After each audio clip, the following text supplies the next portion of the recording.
reports versus alerts. This is kind of a passion project for me. I really think that reports are overrated. A lot of times people look at a report and all they do is they look for it to be between a certain range of value. Let's say it's phone calls in a week. They look at the report and they say, oh, we had 600 calls this week. But what they really want to know is, was it a low week or was it an extremely high week? We know what our average is. So why do we have to look to see what it is? Can we just get an alert if it's over 800 calls or under 600 calls? There's a lot of those things that are just kind of a situational awareness stuff where we don't actually make any decisions based off of that. To me, I should only be notified about something when I need to make a decision or perform an action.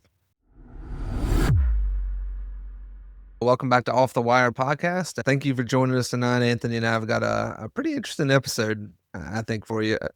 It's poignant in today's day and age, especially with a few vendors, and I'm sure their names will come up throughout this. But really what we want to talk about is rising costs.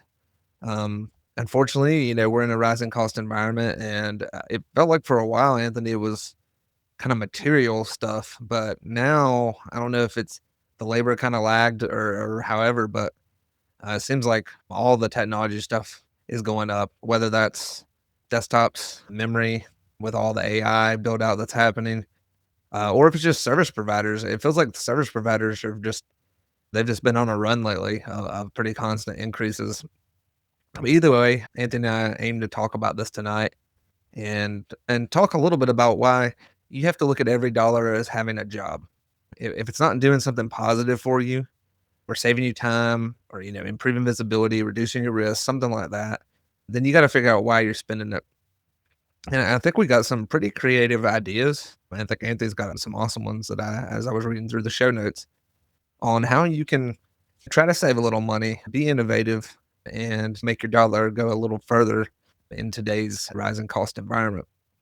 So, Anthony, is there any technology going down in price for you? Actually, believe it or not, I do have one, and it is a significant impact. And actually, I'll be curious to see if this has happened to you. But Okay. our Verizon rep actually called up, and I couldn't explain to you why they did it. She explained to it, and I didn't really pay much attention because I didn't think it was really going to happen. But they have reduced our iPad costs. So we use a ton of iPads, especially with the Hmm. outside folks.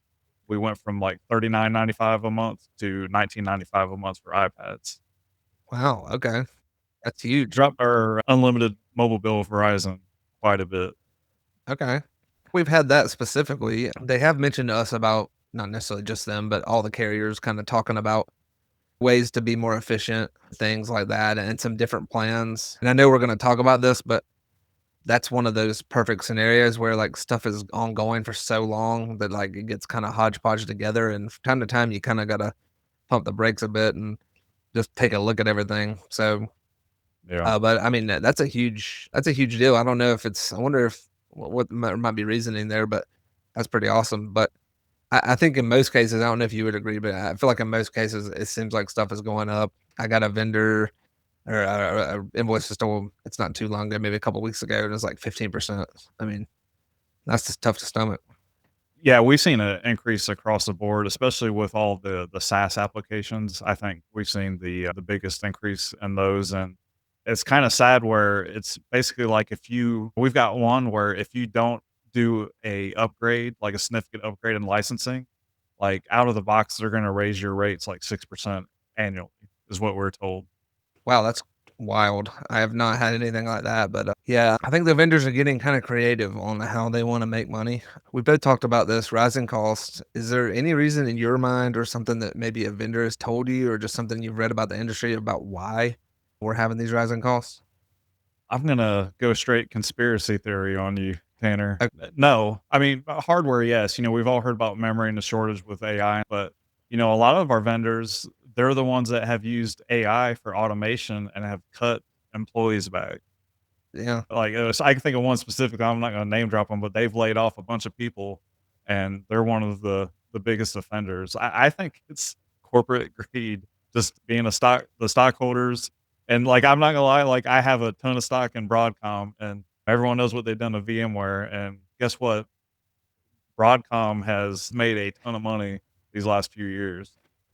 Yeah, I mean, it's hard not to at least feel that way for sure. I do think, I mean, and I know you've noticed this, but there's been a huge migration away from CapEx, Mhm. like a CapEx with a smaller OpEx kind of spending. It used to be there was like a heavy capital price on most software, and then there was a smaller maintenance agreement, and then you kind of just did that until you didn't need it anymore, or you in fact had the option to run it without it if you just didn't want the support. But I don't know if it was because it was uneven revenue streams or why exactly, but companies have decided to move toward more of like a software as a service OpEx model. Even things that are on premise, a lot of times are like an OpEx model. But definitely as they have migrated to offering things from the cloud a lot more. And some of that is, I'm sure, due to their cost being more even. If you're developing software, you have that like a large upfront cost, R&D. Then when you come out with it, you sell a lot of it. You kind of are mitigating that, and then the maintenance kind of like keeps you going, funds the next R&D. But if they're having to pay for a hosting platform or host it themselves and have that cost, then they really got to be able to get it as it comes a little bit more. So I know there's been a labor increase, and labor Yeah. is part of that as well. But I do feel like, and I don't know if you would agree, but I do feel like a lot of it is just that to your maybe not quite to the conspiracy level you brought up, but I do think it's better for like an accountant. Like an accountant likes to see a steady revenue stream versus like up and down years where some years you make more. And if accountants like it, then I think stockholders and shareholders do as well. Yeah. Before we gonna get into the cost saving areas, can you at least talk just a second about distinguishing between good savings and bad savings? Yeah, there's definitely good savings and bad savings. With the good savings, basically things that aren't gonna, weaken your security posture, or it's not gonna make your employees less efficient. And like the bad savings is, so maybe you get like an inferior product because it's cheaper, but the more expensive product would save like 30, 40 hours, over a month. Like that's a bad cost savings. And anything that really reduces your insight and your capability of responding to either like a cybersecurity risk or a DR event, you really need to think about those things as you're trying to cut costs. Yeah, completely agree. I think if you go about things in an indiscriminate way, it's going to come back to bite you. And it's going to be probably a time when it's probably about the worst time possible. We were having a discussion before the show about kind of critical systems, right? And these systems are the kind of systems you need up whenever, it's the worst possible moment. And that's not the areas you want to take. You want to take that, the lowest cost option. Yeah. And one thing I'd throw out there, we test, like if we're rolling out new products and stuff like that, we test that. And I would suggest you can't do this with everything, but if you're wanting to reduce a license, don't just do it across the board instantly. Maybe do it with a couple employees and test it out. Or Mhm. if you're looking at dropping a service, maybe you drop it for a few people and see how it works out and get feedback. I think it's really important when you're cutting costs. I know everyone's wanting to do it like instantly and save as much money as possible, but don't rush to those. Like, do it, take your time and evaluate how it's really going to impact people. Because sometimes you really don't know until you make the change. So I would definitely recommend take your time and test if you can with that. Yeah, absolutely. In fact, I think a good proof of concept is pretty much required, in my opinion, at this point, unless it's just not possible, Yeah. or it's just so egregious to set up that you just can't pull it off. But all right, so let's jump in. I think you had some really good ones. I got a few in here, but we're going to talk about some cost saving areas. We got some things that have a lot more. We got a lot more kind of to back it up. Some that are just kind of smaller things. Okay. All right. So Anthony, let's jump into the cost savings. I'll start. I think this one's pretty obvious, but maybe it's not. And I'm just gonna say less vendors gives you more time. You know, it not only saves you direct costs, but it actually saves you time because every vendor relationship is something you have to maintain, right? How many times do you get a call from a vendor that says, "Hey, we want to do an account review," or "Hey, we want to look at optimizing what you're doing." Let's just say you take all of those. If you have 35 vendors versus 20 vendors, there's a lot more of that time going to that. But it's more than that, really, because if you have more vendors, there's more places to look for updates, more pieces of software to keep maintained. If it's hardware, more firmware to put on and various other things. I think a good rule of thumb is just in general is do we need this or do we maybe we needed it at a time, now we don't need it. And that also goes for cybersecurity as well, because the less things you have, the less you have to defend and protect. So I think that's the first one. And I think that's a pretty good categorical one that kind of applies to a lot of different ones. Any thoughts on that one? Yeah, that's one I do struggle with. I've made some I've done some things to kinda make that better, but I'm a best of breed person. There's some people like enterprise systems, and then there's those that like best of breed. It's kind of to each his own, that have their own mantra. And anyways, being best of breed, that makes that harder, to, Hmm. consolidate, but we've done that with some things. Just a simple thing, like, I was a Linux admin for years, and, when I came back to Fort County, I was still kind of that mindset, and they were a straight Windows shop, Hmm. and my first thoughts were to roll out this is one of those bad cost savings. I was like, "Let's use Linux," and a lot of times you can use open source tools, but that would have been bad with the lack of support and really just the not the my folks are super smart, knowledgeable, and they've really picked up quite a bit in Linux, but, like, it's not their cup of tea. Like, that would Hmm. have been a bad cost savings to try to roll that stuff out. Yeah, you do got to think about that skill set wise as well. That I think that goes back to what you were talking about earlier. Is like, does that introduce risk? But yeah, less vendors. One that you had a lot of really good thoughts on, and you really even just mentioned it, is tool and platform consolidation. So this is not necessarily, I mean, this kind of goes with that less vendors thing, but it's not necessarily getting rid of tools, but it's the same amount. I mean, it may be in some cases reduction, but I think the way we were kind of shooting for is making the tools you do have be on the like less platforms, right? Yeah, Um, I think you have a lot of good examples. I'll give one quick example, and then you've got quite a few that are really good. We were looking at a network monitoring product. I think probably the leader in the space is probably Darktrace, and it was great. We liked the product. It was going to be extremely expensive to do it just by itself.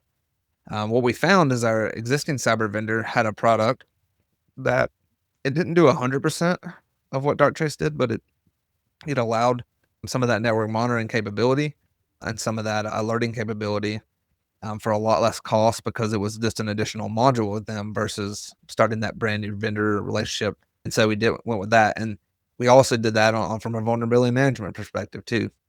So a couple times when we were able to use our existing platforms, and it saved us quite a bit of money. yeah, I think some of the ones I have, I'm pretty sure they're gonna be a little more common, but, like, one is just Microsoft 365. There's a lot of tools there. Are they the best at everything? No, but are they pretty good? Like, yeah, like one, I'm sure most people have already done this at this point, but like going to Intune for, like MDM, managing your devices or even your Hmm. workstation. I remember we were on AirWatch and it was blasphemy when I said, hey, I was like, we already get this. So, like, we're getting this with a license. It says it does everything that AirWatch does. And anyways, like there was a little bit of pushback, but they tried it out. And matter of fact, I would say at this point they probably prefer it. Now, does Microsoft change their interface every 6 months? Yes. But it ended up being a good product. And, there's other things like, they got the power apps. Like if you want to try to do some workflows, I'm not a huge fan of the power apps and their workflows, but it can definitely do some good things. Hmm. Like if you've got a intranet, why not use SharePoint for your intranet? Like that's another good one. I'm surprised at how many people I come across where they've got Microsoft 365 and not using SharePoint. And I understand some cases not doing that, but that's another one.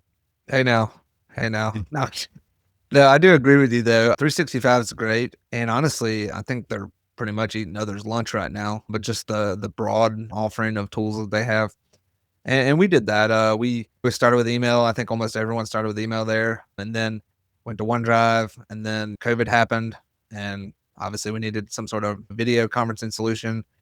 At that time, we had WebEx, and it was like, hey, we get Teams for free. We started with that, and then we only use it as video conferencing. And then we were like, hey, we don't need another chat client. This does chat too, and then so on and so forth. we're looking at SharePoint, so definitely trying to take advantage of that. If it's part of your license and you're not using it, I mean, really, you're kind of wasting that part. Yeah. It kills me seeing people use Zoom instead of when they got Teams, like, and that's one where just recently we did some community meetings online for the first time, and everyone's default was like, "Oh, we gotta pay for a Zoom license," and I'm like, "Microsoft Live," and, there's another tool that they have with Teams, but anyways, we did that and it went without a hitch, and on top of that, everyone's using it every day, so I felt like there was more familiarity with it than trying to do Zoom.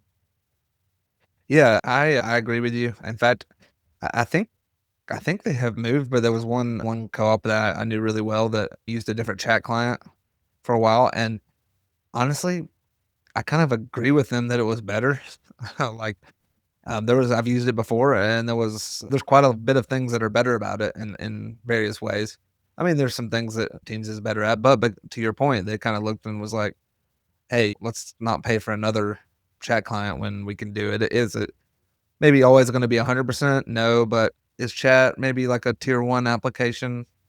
Maybe, maybe not. So maybe that's kinda one of those things where you can take a little bit of risk there.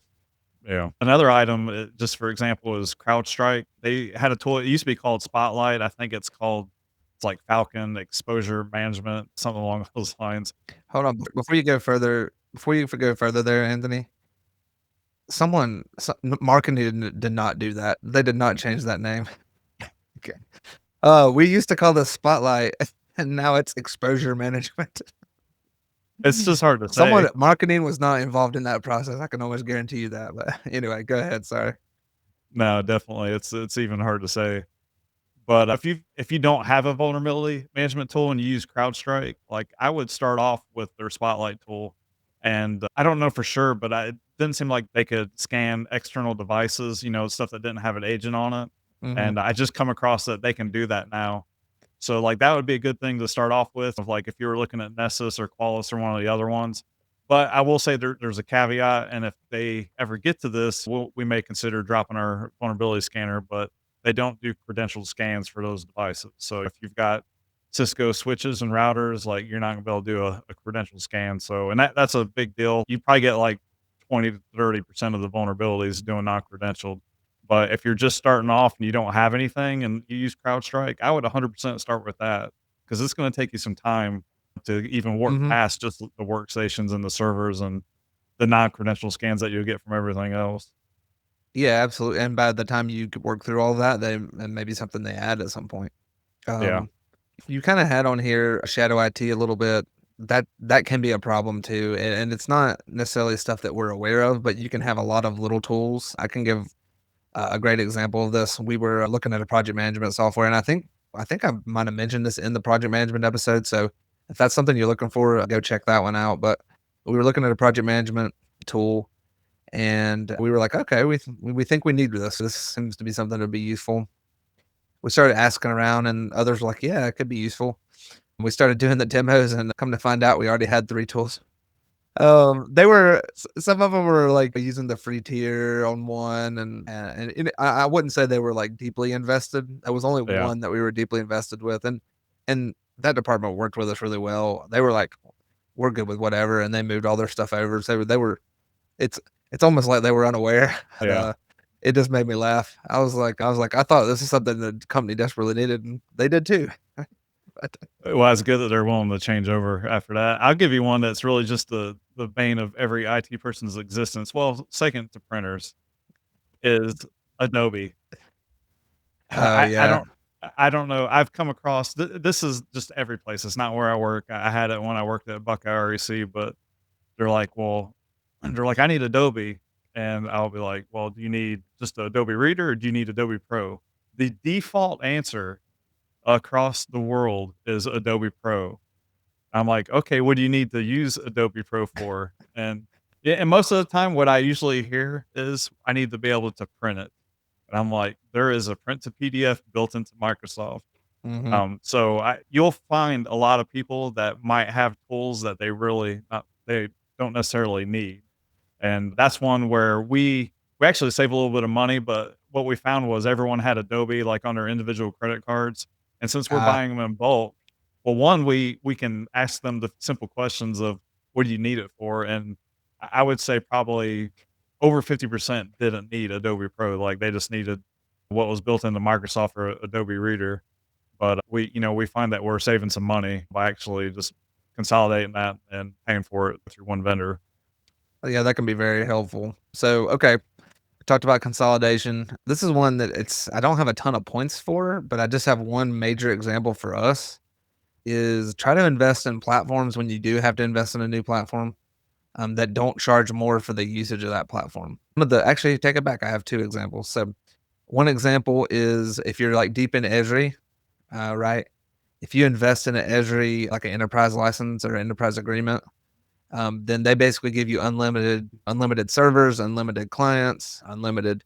It's not quite unlimited on the cloud side, but it's like very high numbers, and it allows you to kind of grow in that without having to be nickel and dime for every single time that you grow. Another one that we've used for about a decade is a low code platform, and it's based on kind of the size of the server, but it doesn't have anything to do with how many users use it. So we're able to keep adding more users, keep adding more modules, keep adding more automations and things like that. And other than the maintenance cost, which has stayed pretty steady, or has that little bit of increase that we all expect, it really hasn't gone up. So we've been able to deliver more value without any additional cost. Yeah, this is one I might get a little pushback for, but we're using Salesforce and we're basically kind of doing low code with it. The main reason is just the integration with a certain vendor that we use. But with it, initially, I will say this, initially it was not worth what we were using.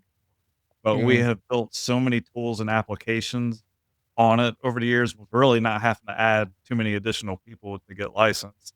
At this point, it's just gravy. Every other application we add to it, I really look at it as cost savings at this point because we're either moving away from something or it's stopping us from buying another product.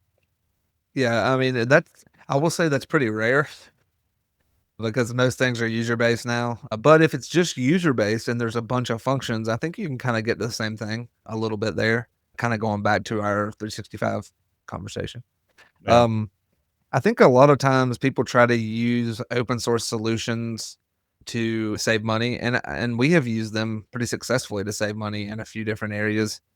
But I think it's one of those things, and I'm curious what you think. Uh, we're very risk averse, I guess, when it comes to source solutions.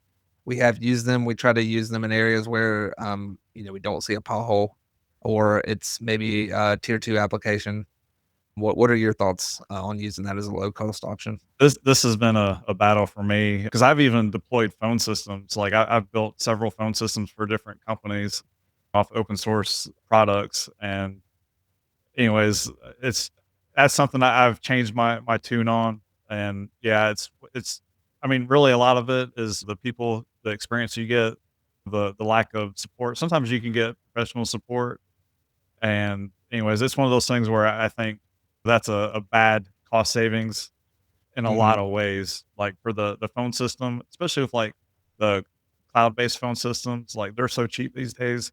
I think it'd be kind of crazy to roll out your own open source phone system at this point. But I think that goes with a lot of things. They definitely have their place, but you got to just take in support and the expertise of your teams and that as you're looking at building them out, and the amount of maintenance. That's really kind of usually the downfall is they require a lot more upkeep and work to keep them running. Yeah. Yeah, and I think I don't know if you mentioned it, but also the integration they have with others, I think sometimes can be lacking. Like one we use, and I do really like it for inventory.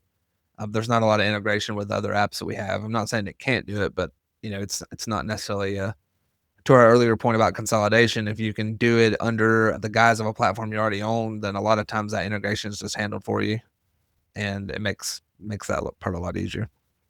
I will backtrack a little bit though with all the AI stuff. We've really been hitting the open source. Yeah, and I will say AI. I know I don't want to be that guy, but I think AI is a little different than some of the other stuff like traditional stuff we've dealt with in the past. So Yeah. I'm not sure it follows the same paradigms. And the weird fact is like people are using AI to like better the existing AI like, or even code new things, and it's a little different there. But I think even with AI, I think you could say, and you've done some, and we've done some as well. The support, it is nice to have that support. If you're having some bit of trouble, for example, when we were testing some local models, when we started hitting it with like a bunch of users, it started like crumbling a bit, and that was on us to fix. That would, if it would have been anyone else, and we were paying $20 a month or whatever for that user seat, and that happened, we just say, "Hey, what the heck? You know, what's going on here?" And you fix it. So Yeah. it can happen even in AI, but I do think it's a little bit different than traditional software. Yeah. Well, and I guess I'm gonna counter what I just said, but I do think as we mature it more, we'll probably be using Yeah, closed source systems as we mature. yeah. One you had, and I'm gonna let you kind of run with it, but just looking at your hardware cost, and I think you had some awesome points on this. So I'm just going to turn it over to you. Yeah, some of these I think people will agree with, some people won't. But for we'll just start with the servers and the right size your VMs. Every single vendor we have wants us to throw Mhm. everything at it. They're like, "Well, we need 64 gig of RAM, we need 8 CPUs, we need 2 terabytes of storage," something crazy every single time. And when we actually get the system running, we'll find that they're using like 4 gig of memory or something Yeah. crazy. And a lot of times when we know that they're laying eyes on it, like we'll give them what they want, but we just go in afterwards and we drop those resources. Now we're not taking too much away from them where they have performance issues or anything like that. But if you were to use the specs, and I know this is kinda contrary because if someone's supporting it, they could balk at it, but if you gave every vendor what they requested in VM, like, you're definitely gonna have to have a lot more hardware Mhm. by following that, so I know they all say they'd all do it. I don't know why, but I think it's just a little bit of CYA, but Mhm. I would try to trim those, so realistic of what they need. And then another thing is I am all about support for some systems, but when it comes to laptops and desktops, that's one where I think you can save a lot of money, even in switches. So, we're buying like maybe 20 devices, like switches, or sorry, not switches. Sorry, let me start over. We might be buying like 10 switches a year, and like with desktops and laptops, we might buy 20. And for like the switches, that's a perfect example. If we buy like advanced hardware replacement, like we could buy 2 switches. So we're buying 10 switches, but when you factor in the advanced hardware replacement, like it's the cost of 12. Like, so a Mhm. lot of times what we'll do is we'll buy the switches with no support and buy an extra one at that point. We get the technical support, but like for the hardware warranties, I really just kind of pass on those. We've got a few like core level switches that will do that for, but that saves us like over all of our switches. I mean, it's like tens of $1,000s a year that it saves us. Mhm. And then one thing I got balked at when they're like, "Well, you don't want to get 5 years support on this desktop?" And I'm like, "No." I'm like, "What do you don't want 5 years support? We're keeping them for 5 years." And I was like, "Who cares?" And they're Yeah. like, "Well, what if something happens to it?" And I was like, "Get a new one." I was like, "If we can't fix it, just get a new one." I was like, "How many desktops do you have breaking down?" Yeah. And they're like, "Well, I honestly I can't remember the." It's like out of all of our desktops, and the laptop's a different story, but with desktops, it might be like 1 a year that needs work on, if that. I don't even know if it's that. Yeah. And laptops a little different, but and we do get warranties, like kind of like we might get 3-year warranties or whatever is cheap that kind of comes with the default. Some of it's probably a year, but Mhm. you could buy extra desktops and laptops with all those savings, like plenty more than you're going to get with the warranty. Yeah, I would agree with you, especially with modern desktops. That's something that I think we need to be looking at as well. But I will push back a little bit with, I think a lot of this is just like bad memories from the past. Mhm. I remember specifically there was 2 batches of hardware that we ordered at one point. The first one, they overheated. They were constantly overheating. The second, this was maybe like 3 or 4 years later, they had a bad batch of power supplies, and they just like were dying. But honestly, that's all been like 10 plus years ago. I think they've worked out that kind of stuff.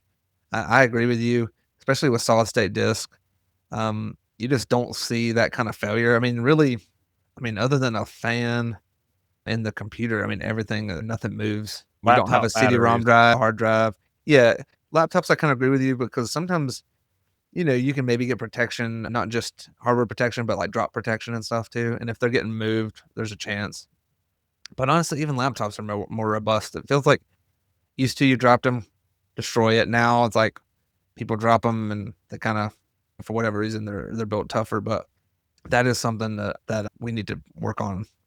One thing I would say also is, even if you do wanna get support, especially if it's, like, older equipment, maybe you to your point, you get that, like, first 3 years of support, maybe it's new switches or something, or server, and you want to continue on with support, maybe you're just not willing to take that risk. You can get some really good deals on third-party maintenance instead of paying the main vendor for maintenance. We did this on a like a SAN, we were gonna get rid of it eventually, but we still needed it for a while, and we just didn't wanna renew because it was something we're moving away from. We were able to get, like, probably 75% off what a service contract would have been with the main vendor. It's kind of insane, and we've done that with some servers, and I didn't even think about it, but I don't even know if they do desktops. It might be something we look into. Yeah, I'm not sure, and I I didn't even know that happened. So, like, when I got to Ford County, I wasn't in buying equipment and stuff like that, doing cybersecurity, so I was completely unaware when I found out they're like, "The Cisco servers are running out of warranty," and they're like, "We're gonna renew with this company." I was like, "Well, they're Cisco, like, what's that company gotta do?" And they're like, "Yeah, Yeah. it's just third party maintenance," and I was like, "Really?" And it was definitely cheaper than what Cisco was gonna provide, if Cisco woulda even provided it. Yeah, exactly. And that's sometimes we've done that as well, is where, like, the vendor doesn't even provide it, and we just need some support. Yeah. So let's take a quick little break. If you're enjoying this episode, and so far I've really enjoyed it, make sure you're following us so you never miss an episode. Make sure you have that notification on. You can follow wherever you're listening. You can catch us on YouTube. And one thing that would really help us as well is giving us a review, whatever platform you're on, give us a review. And we'd really appreciate it if you shared it with someone who you think would really enjoy it. I know podcasts are becoming a very popular thing. And if there's someone out there, you have a colleague, maybe it's not even in your industry or your vertical. Yeah, maybe give us a share if you feel you get value out of our content. So let's keep on the cost savings, but I'll start and we'll try to pick up the pace just here a little bit. Work your vendors.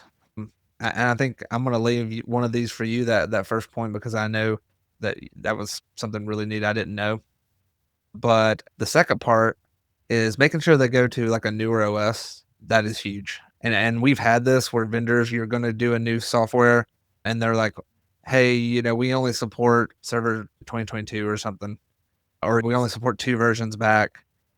That really puts you in a pickle because now your time when you have to refresh that server and maybe upgrade that server is gonna be a lot quicker. So, if you can get them on whatever the latest OS is, whether that's a desktop or a server OS, and then that really helps you out. And honestly, I would say that also goes for hardware too. I haven't had it happen too much, but make sure if there's like, maybe some choices, maybe you're doing a new SAN or maybe you're doing some new servers, go and look to see how long that server hardware has been out, that model, because when they go to a new model, they will probably pretty soon after that put an end of life on that past hardware. So if it's a new switch and they've only had that switch out for 6 months, you're probably pretty safe. If they've had that switch, it's a new switch, you need it, but they've had that switch out for 3 or 4 years, maybe you want to wait a little bit or maybe look for a newer model. But thoughts on that, Anthony? Yeah, just one thing, I didn't learn about this until probably about 2 years ago. It was actually when I built the machine I'm using right now. This is a small thing, but the processor generation, like, if Mm, you've got a 12th gen i7, the 13th gen i5 is probably gonna blow it away. mhm. I wasn't aware of that, and I found that a lot of the equipment, like, it would be cheap, but you're getting, like, a 3 or 4 old generation processor, and if you're keeping equipment, we keep workstations and laptops for 5 years at this point, but we make sure that we're getting something that's fresh. It's a current or very recent generation processor, and make sure it's pretty robust machine so it'll make that. But anyway, it's a little thing, but just make sure, the guts of it are actually modern. So I know we did a podcast on vendor relationships, and I'm definitely not advocating for gouging your vendors, but for those that gouge you, work as you're renewing, negotiate. that rate with them. The people that are always raising it, or shop around. If Mhm. there's a stat out there that if you engage with them 90 days out, you're more likely to save up to like 37% in savings for those that, either don't do anything or wait to the last minute trying to get a price cut. That definitely helps you out trying to negotiate that price. If it's just like anything, if you don't ask, you're not gonna get anything, but if you ask, there's a lot of times that they can do something for you, and I think especially for those that are I shouldn't say gouging, that's definitely the wrong term, but for those that are having significant increases, Mm. shop a competitor or talk about them with their pricing and just be honest with them. If they're gonna price themselves out of your budget, let them know that. Yeah, and I think that key point there was the 90 days, because if they won't and there is an option to move, maybe gives you enough time, just depending on the software. So, anyway, there's a really, really good thought on that one. We kinda talked a little bit about this earlier, but we just briefly mentioned it, but auditing your service/software usage. You kinda mentioned this with Zoom, if you had Zoom license, even though you have Teams. We talked a little bit about cell plans, kinda checking out your plans and making sure you're on the right plan, and hopefully, they're offering you a better plan. That's pretty awesome. One thing I wanted to mention, and then I think you have a couple, is looking at cloud spend. Now, when we first got started doing backups to the cloud, we were actually doing those with AWS. We came to come to find out after we started asking around a little bit, and we're like, "Man, why is this so expensive?" And it was just simple S3 bucket. And come to find out, there were some lower cost options that we just didn't know. But even if there isn't a lower cost option, you really do have to keep track of it, especially if you use a lot of AWS or any of the other ones. It's real easy to like just add a license here or there. Oh, we need an extra. I'm going to use an example of like a phone license for Microsoft Teams. Someone needs to be able to dial in. This is a great example actually, because you remember, especially when everyone was getting the video conferencing, everybody dialed. There was a lot of people that dialed into things. Now nobody Yeah. dials into that. So do we still need that option on there to allow a phone number dial in? I mean, in reality, I think everybody's pretty much got it handled at this point. If you're out there and you don't have video conferencing handled after the last 5 years, and I don't know what to do. But anyway, that's the kind of thing we added early, and actually, I'm gonna have to look at that. I'm giving myself an idea. But did you have a? I think you had a couple really good options too. Yeah, well, just one that you mentioned was the with Microsoft, like, everyone's like, "Well, I need Visio." Well, like, Visio Online will do quite a bit, and that's one thing that people don't take advantage of, especially when Visio Online's free now, that's really great. Just with the cellular devices, that's something you really need to look at your cellular devices at a minimum annually. You need to get a usage report, and what I do is pretty simple, it's not rocket science, like, I'll get a 3-month usage report and look at what's not getting used. If it's got 0 usage over 3 months, now we've got a few things that they don't use them very often, and we clearly identify those so they don't get canceled. Not gonna say it hasn't happened, but, we do our Yeah. best with that. But really just question what people have. Like, I'll when I got to Fort County, they had Cradle points in most of the vehicles, and they also had cellular iPads. And actually on top of that, they had the dual SIM Cradle point. So we would have like Verizon, US Cellular, and then they'd have cellular iPads. And this is one where I was very cautious about reducing what they had because it's one of those things. Once I take it away, like I would never get justification to go back if it was really needed. I felt like, but we started instead of doing the dual SIM cards, we went to the single, and honestly, that reduced some issues that they were having with Mhm. the SIMs, but swapping back and forth. So we started with that, and then I just started interviewing, like, outside folks, and because just looking at the usage, I was like, "There's really not a lot of usage on these a lot of the cradle points," and talking with folks who are like, "Yeah, I just turn the Wi-Fi off when I get in the truck. I use the cellular," and they're like, "It's just faster," and, like, in theory, the cradle point should smoke, a cellular iPad, on speed and Yeah. connectivity, but these folks, I don't know if something in the past, like, put a bad taste in their mouth or what, but I Mm. found out the majority of them were just disabling their Wi-Fi or turn their Wi-Fi off when they get in the vehicle. So I spoke with the supervisors, and after talking with a ton of employees, and now we do have some needs where there's cradle points in the vehicles, like for people that work on laptops, but those are very few.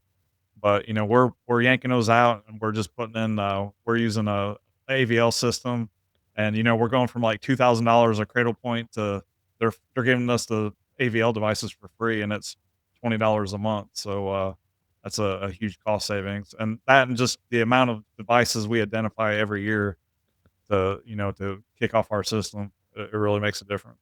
One of the other things that I think we've talked a lot about, like hardware, software, all that kind of stuff, but also like I think it kind of gets overlooked, but time equals money. I mean, we people say that you hear it in movies all the time, like, but time really does equal money. And so we've made a big push over the last 5 years to automate, automate, automate. How much of what we can do can be automated? We're working even on a newer project now to automate even more, especially as folks and you have new hires and others being able to pull those and automate that spin up process. Another one in this category is reports versus alerts. This is something that's kind of a passion project for me. I really think that reports are overrated. A lot of times people look at a report and all they do is they look for it to be between a certain range of values, right? Let's say it's phone calls in a week, right? They look at the report and they say, "Oh, we had 600 calls this week, or we had 700 calls this week, or however many calls." But what they really want to know is, was it a low week or was it an extremely high week?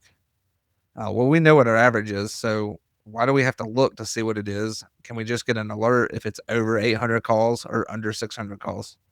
If it's somewhere in between those two, why do we need to look at it every time? I mean, yeah, it only takes a few seconds. Maybe you get it emailed to you, but not only is it those few seconds, someone's going to maintain that report. Someone's going to make sure it's working through the email. There's a phone system, a scheduler that has to set that up. And there's a lot of those things that are just kind of a situational awareness stuff where we don't actually make any decisions based off of that. To me, I should only be notified about something when I need to make a decision or perform an action. That maybe not be popular with everyone, but what do you think about that philosophy there? When you first when that first came out of your mouth, I was like, "What kind of blasphemy are you saying?" But that's actually a really smart way to look at it, and I think also that's something we could definitely look into. I actually think that's a good nugget of wisdom right there. We'll run through this quickly, but we talked about AI a little bit. In this time money thing, AI is not necessarily for us. It's not anything to do with getting less people. It's really being able to do more with what we have. So same sort of thing, right? If I can reduce the time it takes me to do something, then that's something else I can do. Something that is tough, I think it's really tough for me, and this in this time money thing is shifting that mindset from being perfect to is it good enough? Because I'm like you, I've always been like best of breed guy at heart. But in reality, we talked about this with with Teams or even with SharePoint. SharePoint the best documentation solution? No, but is it sufficient for what we need? Probably. Especially whenever the systems are not, let's say, like the top tier crown jewel critical systems. I think you can get by with like 90% a lot of times and it still be a good thing, right? And a lot of the, inefficiency or maybe the percentage that it won't do compared to the other product is the kind of stuff you only notice for about 2 weeks.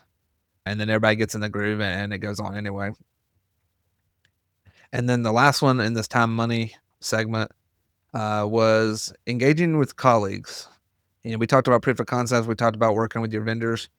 If you have friends that work with some of the same vendors, like let them like share their mistakes, let them share their tips.